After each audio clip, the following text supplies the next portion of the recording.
చెప్పినట్టుగా జాతకాలు అన్నది మరీ తారాస్థాయికి పరాకాష్ఠకి వెళ్ళిపోయింది సొసైటీలో.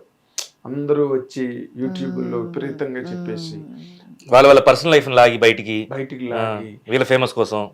ఎగ్జాక్ట్లీ, వద్దు పేరు వద్దు, ఎందుకు ప్రపంచం అంతా మాట్లాడుకుంటున్నమాట.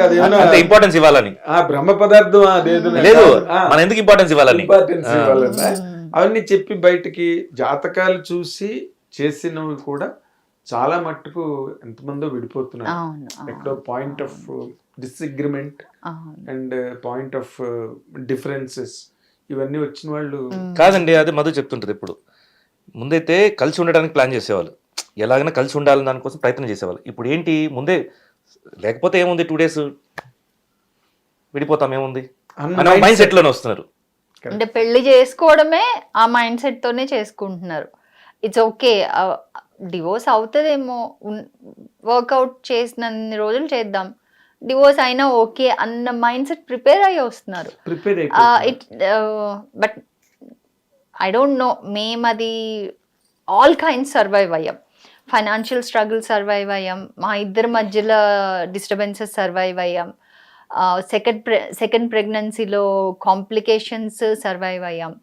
దాని తర్వాత మాకు ఒక అండర్స్టాండింగ్ ఏంటంటే, మన ఇద్దరం హస్బెండ్ అండ్ వైఫ్ టుగెదర్ ఒకళ్ళకొకళ్ళు నీడెడ్ సపోర్ట్ ఇచ్చి అండర్స్టాండ్ చేసుకొని అవతల మనిషికి ఏం కావాలి. ఆబ్వియస్లీ ఒక కొత్త పర్సన్ మన లైఫ్లోకి వస్తున్నారు పెళ్ళైన తర్వాత, అది హస్బెండ్కి కొత్త, వైఫ్కి కొత్త. ఈవెన్ పరిచయం ఉన్న వాళ్ళైనా, మా ఇద్దరికి 4 సంవత్సరాలు పరిచయం పెళ్ళికి ముందు, లవ్ చేసుకోవడం కానీ ఆ ఫేజ్ అంతా. బట్ ఒకే ఇంట్లో టుగెదర్ ఉండేటప్పుడు డిఫరెన్సెస్ వచ్చేవి. ఆ డిఫరెన్సెస్ ఆర్ క్వైట్ కామన్ అనేది యాక్సెప్ట్ చేసుకోవాలి. ఆ డిఫరెన్సెస్ వచ్చినప్పుడు ఇద్దరం మనం కలిసి, ఇప్పుడు ప్రాబ్లం ఇష్యూ ఆ సిచ్యువేషన్ది, నాట్ యూ నాట్ మీ, ఆ సిచ్యువేషన్ని టుగెదర్ హ్యాండిల్ చేస్తే మన పర్సనాలిటీస్ నార్మల్ అయిపోతాయి. అంటే ఆ హేట్రెడ్, ఇప్పుడు ఒకటి జరిగిందంటే ఇమీడియట్గా ఆ పర్సన్ మీద హేట్రెడ్ కంటే ఆ సిచ్యువేషన్ని అర్థం చేసుకుంటే బెటర్ అవుతుందని ఒపీనియన్. ఇప్పుడు నాకు ఈయనతోనే ఉండాలనిపించేది, తను బయటకు వెళ్ళకుండా ఇంట్లో నాతోనే ఉండాలనిపించేది, తనకి ఫ్రెండ్స్తో బయటకు వెళ్ళాలని అనిపించేది. So after a point of time we understood that ఓ మధుకి నేను కావాలి అని తను అర్థం చేసుకున్నారు. నాతో ఉన్నప్పుడు ఎంత హ్యాపీగా ఉందో ఫ్రెండ్స్ని కలిసినప్పుడు అంత హ్యాపీగా ఉంది. So he needs his friends and that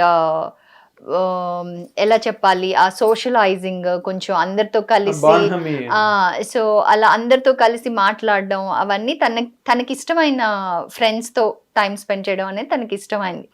so అది తనకు కావాలి. నాకు ప్రయారిటీ తను ఇవ్వడం, తన అవసరాలకి ప్రయారిటీ నేను ఇవ్వడం, ఇలా మౌల్డ్ చేసుకున్న తర్వాత ఇప్పుడైతే అసలు ఏదైనా ప్రాబ్లం వచ్చిందంటే ఆ ప్రాబ్లమ్ని ఎక్స్టర్నల్గా చూస్తాం, మా ఇద్దరి మధ్యలో పెట్టాం అసలు. Fantastic point. దాన్ని దూరంగా సెపరేట్ గా అంతే తప్పితే నీ వల్లే జరిగిందని, ఆయన నీ వల్లే జరిగిందని నువ్వు మాట్లాడుకుంటే it leads you nowhere. అవును. సో టుగెదర్ దాన్ని సాల్వ్ చేస్తాం, వాట్ ఎవర్ ఇట్ ఈస్. ఇప్పుడు కూడా రాకుండా ఉండవు డిస్టర్బెన్సెస్ కానీ సిచ్యువేషన్స్ కానీ రాకుండా ఉండవు. బట్ ఫస్ట్లో ఎలా హ్యాండిల్ చేయాలో ఫస్ట్ ఆఫ్ ఆల్ మనకే మెచ్యూరిటీ ఉండదు, అర్థం కాదు.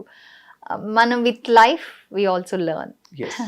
నార్మల్గా అంటే దేవదాసు పార్వతి, రోమియో జూలియట్, సలీం అనార్కలి వాళ్ళు భగ్న ప్రేమికులుగా మిగిలిపోయారు కాబట్టి, ప్రేమ విఫలమైంది కాబట్టి అమర ప్రేమికులుగా ఉండిపోయారు. వాళ్ళే కనుక పెళ్లి చేసుకుంటే, పార్వతి దేవదాస్ అనేవాడు అంట పార్వతితో, నా కర్మకాలి మంచి మోతుబరులు, బ్రహ్మాండ జమాందారులు, బోల్డ్ ఆస్తులు పాస్తులు కార్లు అన్నీ వదులుకుని నీ పాలపడను నా పడ్డాను వచ్చి నా బతికంతనా అంటే పార్వతి అంటుందంట, పొట్టి చచ్చినాడని నువ్వు అస్సలు నేనేమనుకున్నావు, నా వెనకట్లు ఎంత పడ్డాను అనుకున్నావు, నేను అందరినీ వదులుకుని మళ్ళీ ఏడిచ్చి చస్తావు అని చెప్పి నేను ఏదో నేను కన్సిడర్ చేస్తే నన్ను ఇష్టం మాట్లాడుతున్నాను అని చెప్పి ఇద్దరు కొట్టుకుంటారండి, పార్వతి దేవదాస్. బట్ మీరిద్దరూ ఇన్ జనరల్గా లవ్ మ్యారేజ్ అన్నది ఈ అంటే ఒక అండర్స్టాండింగ్ అనండి, లేకపోతే మ్యూచువల్ అట్రాక్షన్ అనండి, ఇన్ఫాక్చుయేషన్ అనండి, whatever you call it, finally it is love. కానీ మ్యారేజ్ అయిన తర్వాత ఒక్కసారి అది గాలికి డేరాలాగా ఎగిరిపోతుంది. Both of the parties become totally ఒకరికొకరు నేకెడ్గా మెంటల్గా దొరికిపోతారు. Understood. Yeah right. Yeah yeah. అప్పుడు అలాంటి సిచ్యువేషన్స్ మీరు అంటే as you just told me, మాకు గొడవలు అయ్యాయి, మాకు Yeah. ప్రాబ్లం వచ్చాయి. What are the problems that you really face? ఇవే ఈ చిన్న చిన్న చిన్న డిఫరెన్సెస్, చిన్న చిన్న గిల్లికజ్జాలు. డిఫరెన్సెస్. బట్ ఆ చిన్న చిన్న డిఫరెన్సెస్ ని అప్పుడు చిన్నగా అనిపించవు మనకి. మన ఈగో, నా ఈగో నాకుంటది, తన ఈగో తనకు ఉంటది. ఏంటి నీ ego ని అంతలా దెబ్బ కాదు, కొడుతున్నా? ఎగ్జాంపుల్ ఇప్పుడు చెప్తాను చూడండి. ఇప్పుడు తనకు తెలుసు నేను ఈవినింగ్ వెళ్తానని, తనకు తెలిసి ఇక్కడ వచ్చేసి ఏంటిది ఉండమంటది ఇంట్లో. నేనేం చేస్తాను, చెప్పిన టైం కంటే ఇంకా ఎక్స్ట్రా టైం ముందు వెళ్ళిపోతాను నేను. 8 o'clock వెళ్ళాలంటే 6 o'clock వెళ్ళిపోయేవాళ్ళు. బికాజ్ నేను నస పెట్టినట్టు ఉండు ఉండు ఉండు సో ఉండు, అంటే వెళ్ళకూడదు, ఒక యాక్షన్ కి వెళ్ళకూడదు, ఇంకొక వెళ్ళకూడదు. రియాక్షన్, ఈ యాక్షన్ కి ఇంకొక రియాక్షన్, ఇలా పెద్దగా అయ్యేవి. ఓకే. ఫన్నీయెస్ట్ థింగ్ ఏంటంటే గొడవైన ప్రతిసారి అకౌంట్స్ తీసుకురా అనేవాళ్ళు. అది ఇంటి అకౌంట్స్ అవ్వచ్చు, మా ఫామ్ అకౌంట్స్ అవ్వచ్చు. అప్పుడు నేను ఆన్సరబుల్ అనమాట. అంటే ఏంటి 10 రూపాయలు ఎక్కడ? అవును, ఈ 5 రూపాయలు ఫస్ట్ ముందు లెక్కలు చెప్పు నాకు అని.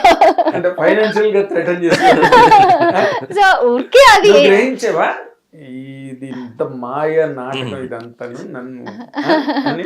లేదండి. Seriously, నువ్వు కూడా సీరియస్లీ ఎస్ ఈ 10 రూపాయలు ఇక్కడే పెట్టా అన్న రేంజ్ లో నువ్వు మాట్లాడావు. లేదు అంటే అలా చెప్పేవాళ్ళు. ఫస్ట్ లో నాకు అది నిజంగా హర్ట్ అయ్యేది. అదేంటి ఆ మాత్రం నమ్మకం లేదా, లెక్కలు ఎందుకు అడుగుతున్నారు అన్నట్టు. చాలా important And point. అసలు అంటే కంప్లీట్ గా వదిలేస్తారు, లిబర్టీ అన్నమాట. మళ్ళీ వెనక్కు అంటే ఈ అమౌంట్ ఎటు వెళ్తుంది అటు వెళ్తుంది చెక్ చేసే పర్సన్ కూడా కాదు. అలాంటిది గొడవ వచ్చినప్పుడు మాత్రం లెక్కలు చూపించు. వీక్ పాయింట్ ఇరిటేట్ చేయడం. ఇరిటేట్ చేయడానికి. సో అంటే ఇష్యూని డైవర్ట్ చేయడం. డైవర్ట్ Divert చేయడం కాదు, hurt చేయడం. హర్ట్ చేయడం. డైరెక్ట్ గా. అండ్ తను ఏదైనా అంటే నేను కూడా నార్మల్ గా ఉండేదాన్ని కాదు. అవునా? అన్ని పెట్టాను, కావాలంటే అన్ని ట్రాన్సాక్షన్స్ ఉంటాయి చూసుకోండి అని చెప్పేదాన్ని. అంతే so simple. So it was like tug of war. It was never like తనే అరుస్తున్నారు నేను కామ్ గా ఉన్నాను కాదు, నువ్వు అరిచేది. నేను అరిచేదాన్ని. Yes, yeah. ఒకవేళ ఏదన్నా గట్టిగా అరిచి ఏమన్నా చేయాలంటే నేను కూడా చేసేదాన్ని. It's not that he alone was doing, okay. I was equally అంటే నువ్వు ఫైటింగ్. అదే నువ్వు ఈక్వల్ కెపాసిటీ చూపించి తను హర్ట్ చేస్తున్నారంటే నేను ఈక్వల్ గా హర్ట్ చేసేదాన్ని. అబ్బో నువ్వేం అట్టి చేసేదానివి? ఏమని నువ్వే హర్ట్ మొన్న 1000 చేయడం రూపాయలు అంటే తగిలిపెట్టావు అని ఇలా. అకౌంట్స్ విషయం జస్ట్ ఫన్నీగా ఒక Fun, ఎగ్జాంపుల్ fun. చెప్పాను అంతే. ఫన్నీ అంటే అప్పుడు సీరియస్ లేదు, ఆ, ఇప్పుడు మాట్లాడుకుంటే గొడవలు అకౌంట్ తీయడేంటి, ఈ కాన్సెప్ట్ కొత్తగా ఉంది. సో ఊరికే ఇప్పుడు మనం ఏదైనా వంట చేస్తే తను తినలేదు అనుకోండి, ఉమ్. నా కోపంతో తినకుండా ఉన్నారనుకోండి, అది తీసుకెళ్ళి నేను ఇచ్చేసేదాన్ని. అమ్మా చాలా సీరియస్, చాలా Third degree. మళ్ళీ తినే ఆప్షన్ ఉండేది కాదు. నీకేంటి? ఏమో ఎలా మేనేజ్ చేస్తున్నా నాకు గుర్తులేదు. లేదు నేనే చేసుకుని ఉండేవాడినేమో. ఇట్ వాజ్ లైక్ అంత ఉండేవాళ్ళం, అంత టఫ్ ఆన్ ఈచ్ అదర్. దాని తర్వాత మేబీ ఒక పాయింట్ ఆఫ్ టైం తర్వాత అర్థం చేసుకున్నాం తనకేం కావాలి నాకేం ఎప్పుడు కావాలి. స్పేస్ అదే మేము దూరంగా ఉన్నాము, అప్పుడు వాల్యూస్ ఎక్కువ తెలుసు. అంటే పిల్లలు after the children are born. లేదు మా ఫస్ట్ Well before యానివర్సరీకి, మా పెళ్ళైనప్పటి నుంచి గొడవలు. మా ఫస్ట్ యానివర్సరీకి మా పెద్ద బాబు పుట్టి 10 days, like he was like March 1st is the anniversary, February 11th పుట్టాడు వాడు. సో ఈ గొడవలు ఉండేవి, at the same time love ఉండేది. బట్ ప్రిడామినెంట్లీ గొడవలు, డిస్టర్బెన్సెస్, గోల ఎక్కువ ఉండేది, మెంటల్ డిస్టర్బెన్సెస్. ఎందుకంటే ఇద్దరు లవ్ చేసి మ్యారేజ్ చేసుకున్నారు కదా, every small thing will create a big void. అవును అంత అయితే అదే పార్వతి అన్నట్టు ఫీలింగ్. అది మా మధ్యలో ఆ మాట ఎప్పుడు రాలేదండి. నిన్న అనవసరంగా చేసుకున్నా, Okay. లేకపోతే నాకు ఆ మ్యాచ్ వచ్చింది, నాకు నేను వీళ్ళని చేసుకుంటే ఇంత బాగుంది, అసలు మా That's- మధ్య అలా లేదు, That's great. అస్సలు మనిషి కావాలి కానీ ఇంకోలా కావాలి ఇలా వద్దు. యా, సో నాకు ఎలా కావాలో అలా కావాలి అన్న ప్రయారిటీస్ తప్పితే అంటే మేల్ ఈగో చూపించేవాడు మొత్తానికి. ఆహా, తన అలా ఉండేది నిన్న. ఇద్దరికి ఈగో, అదే చెప్తున్నాను కదండి, ఇద్దరికి ఈగో ఉండేది, ఓకే. ఇద్దరం స్టబ్బర్న్ గా ఉండేవాళ్ళం, ఇద్దరం అరుచుకునే వాళ్ళం. ఎవరైనా ఒకళ్ళు సైలెంట్ అయితే ఆబ్వియస్లీ అవతల పర్సన్ తగ్గుతారు, సాల్వ్ అయిపోతుంది. సాల్వ్ అవుతుంది. సాల్వ్ అవ్వట్లేదంటే ఇద్దరం వదలట్లేదు, ఇద్దరు వదలట్లేదు. సో వదలట్లేదు, కొంచెం ఎక్స్ట్రీమ్ లెవెల్స్కి వెళ్ళేవి. ఓకే. తర్వాత నెక్స్ట్ డేకి మళ్ళీ ఈయనకి బిగ్గెస్ట్ అడ్వాంటేజ్ ఏంటంటే ఎంత పెద్ద గొడవ అయినా నెక్స్ట్ 1 hourలో కానీ, మార్నింగ్ అయితే మధ్యాహ్నంకి కానీ లేకపోతే ఈవినింగ్కి కానీ అసలు ఏం జరిగినట్టు వచ్చి మాట్లాడేస్తారు. నటుడు మంచి లేదండి, నేచర్ నా మైండ్ లో ఉండదు అది. ఆ కోపం వరకే, కోపం తర్వాత అయిపోతే నేను కూల్ అయిన తర్వాత ఇమీడియట్ గా నేను వెళ్ళి అసలు ఏం జరగనట్టు నాకు గుర్తుండదు అది. ఓకే. అంటే ఎదుటి వాళ్ళు హర్ట్ అయ్యారని నాకు తెలియదు. నేనేమో కదా? అది చూపించాలి కదా, సో నేను 3 రోజులు అలిగి కూర్చునేదాన్ని, 3 రోజులు 30 degrees. ఆడే మాట్లాడేదాన్ని కాదు అలాగా. సో దాని తర్వాత నాకు అర్థమైంది ఏంటంటే అలిగితే పట్టించుకోవాలిగా, పట్టించుకోకుండా అంటే ఇంకా ఎక్కువ చేస్తే మనం కూడా నేను కూడా ఇంకా ఎక్కువ చేస్తానో ఏమో. But somehow there were disturbances and we handled the way we could. మాకు ఎలా వచ్చో మేము ఎలా హ్యాండిల్ బికాజ్ ఎందుకంటే అందరికి ఇలాంటి సిచ్యువేషన్స్ రావు, ఒక్కొక్కళ్ళకి angle of ఒక్కొక్కళ్ళ life వాళ్ళది కదా. See, that is a tough phase అండి. ఫేస్ చేయాలనిపించింది, చేసాము, బయటకు వచ్చాము. ఇప్పుడు చూసిన జోక్ లాగా మాట్లాడుకుంటున్నాం. మరి అదే కదా, అదే that is where you're Yeah, successful as yeah, couple. yeah. That is the beauty of both of you. ఇప్పుడు మీరు చెప్తుంటేనే చాలా తమాషాగా వెరీ జావియల్ గా ఉంది వినడానికి. అదే మనం ఈ బతుకు జట్కా బండిల్ అని ఇలాంటి ప్రోగ్రామ్స్ చూస్తున్నప్పుడు టీవీలో కూర్చుని కూడా అది కూడా చెప్తాను నేను. చాలా ఇంపార్టెంట్ ఏంటంటే హస్బెండ్ అండ్ వైఫ్ లో రెస్పెక్ట్ ఇంపార్టెంట్.